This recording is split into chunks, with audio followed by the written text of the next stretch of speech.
Motor lorry workers union ఆధ్వర్యంలో president Srinivas అధ్యక్షతన lorry senior drivers వృద్ధులకు వికలాంగులకు ఈ రోజు పెన్షన్ సొమ్ము ₹1000 నూతన వస్త్రాలను అందజేశారు. ఈ కార్యక్రమానికి ముఖ్య అతిథిగా కాకినాడ సిటీ ఎమ్మెల్యే వనమాడి కొండబాబు హాజరయ్యారు. అనంతరం ఆయన చేతుల మీదుగా హాజరైన కార్మికులకు పెన్షన్ సొమ్ము నూతన వస్త్రాలను పంపిణీ చేశారు. ఈ సందర్భంగా ఆయన మాట్లాడుతూ మోటార్ లారీ వర్కర్స్ యూనియన్‌కి నా సహకారములు ఎప్పుడూ ఉంటాయని తెలిపారు. కార్మికుల శ్రేయస్సు కోరే విధంగా కూటమి ప్రభుత్వం పనిచేస్తుందని, లారీ కార్మికులకు ఏ అవసరం వచ్చినా ఏ సమయంలోనైనా రావచ్చన్నారు. Lorry workers union president Elipe Srinivas, secretary Matra Tirumala Venkatareddy మాట్లాడుతూ సంవత్సరంలో ఒక నెల మెడికల్ క్యాంప్ నిర్వహించడం జరుగుతుందని, లారీ డ్రైవర్స్, ఓనర్స్, క్లీనర్స్, కార్మికులందరూ ఈ అవకాశాన్ని ఉపయోగించుకోవాలని కోరారు.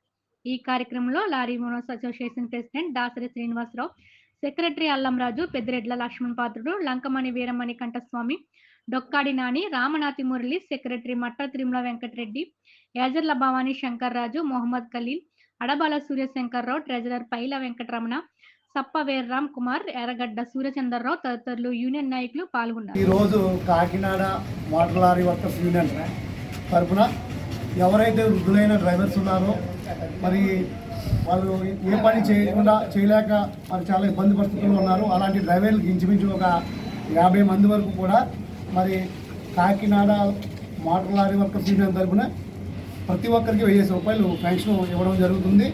అలాగే కొంతమంది గైడ్స్కి కూడా మరి డబ్బులు ఇవ్వడం జరుగుతుంది. అలాగే ఈరోజు పండగ సందర్భంగా మరి వారికి డ్రైవర్స్కి కొత్త బట్టలు, డబ్బులు మరి గౌరవ శాసనసభ్యులు మన ఎమ్మెల్యే గారు వనమాడి వెంకటేశ్వరరావు గారు ఆయన చేతుల మీదుగా మరి పెన్షన్ కొత్త బట్టలు ఇవ్వడం జరిగింది. 70 మంది వరకు కూడా ఒక్కొక్కరికి ₹1000 ఒక జత బట్టలు ఇవ్వడం జరిగింది. వచ్చే నెల నుంచి ఇంకా మెరుగ్గా ఈ డ్రైవర్లందరికీ కూడా మరి వాళ్ళ ఆరోగ్యాన్ని పరిరక్షించి ప్రతి నెల కూడా వారందరికీ కూడా మెడికల్ క్యాంప్ పెట్టి వాళ్ళ ఒక హెల్త్ చెక్ చేయించి మరి వాళ్ళకి మందులు కూడా పంచాలని అనుకుంటున్నాం. అది నెక్స్ట్ మంత్ నుంచి ఆ కార్యక్రమం కూడా మరి ఎమ్మెల్యే గారి చేతుల మీదుగా జరిపిస్తాం.